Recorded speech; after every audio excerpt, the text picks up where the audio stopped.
Halfway around the world from Chattanooga.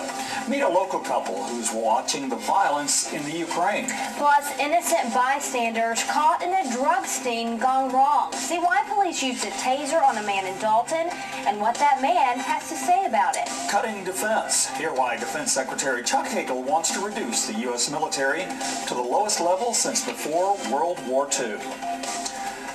Good afternoon. Thanks for joining us. I'm Calvin Sneed. And I'm Latricia Thomas. Tonight, how a rapidly unfolding story halfway around the world is hitting home for a couple in Chattanooga. We're talking about the turbulent times in the Ukraine. Last week's violence may have quieted down, but uncertainty now hangs over the country. The acting government there has issued an arrest warrant for President Viktor Yanukovych, but he has not been seen since back on Friday when his presidential helicopter flew out of Kiev. Meanwhile, the nation of 46 million people is now more divided than ever. More than 80 people were killed in fighting last week in the capital city. Meanwhile, in Chattanooga, a Ukrainian mission couple is keeping tabs on the turmoil overseas. While the country becomes more divided, they must watch and wait to return to Ukraine to continue their work in the church. News Channel 9's Brianna Arredondo joins us now to share their story. Brianna. A lot of uncertainty surrounds Ukraine right now, and for Ann and Vitaly Sokol, they told me their family overseas lives in fear. They said they never thought politics would spark the deadliest violence in the country in more than 20 years. My family right now in Ukraine, my relatives, they don't feel safe. Vitaly Sokol and his wife Ann depend on social media to stay informed of the turmoil in their home country. For now, they live in Chattanooga, but they've worked as missionaries in Kiev, the center of deadly protests against the country's leader.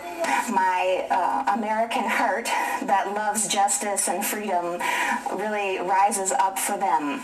Although I will just say that in their history, they don't get justice. In their history, they don't get what's fair and right. Protesters rallied against President Viktor Yanukovych, whom Parliament forced out over the weekend. He is a wanted man, accused of mass murder and corruption. Vitaly says his mother told him it's war on the streets. She just says, Vitaly, they killed people, and they keep killing people. I can't believe this is happening. I think that we care because we're humans. And I think that we have in our hearts the desire for right treatment. Also fueling the attention is Ukraine's position with Russia and Europe. The country's leader saw Russia as an ally and scrapped a trade deal with the European Union late last year. Ann says it is hard to watch how many lives were lost in the protests. And I would like to say, too, that I really wish that the European Union would be much more active, not in maybe force, but in placing sanctions on the politicians of Ukraine.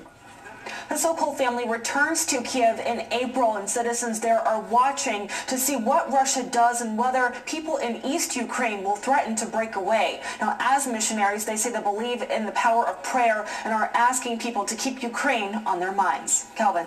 Thanks, Brianna.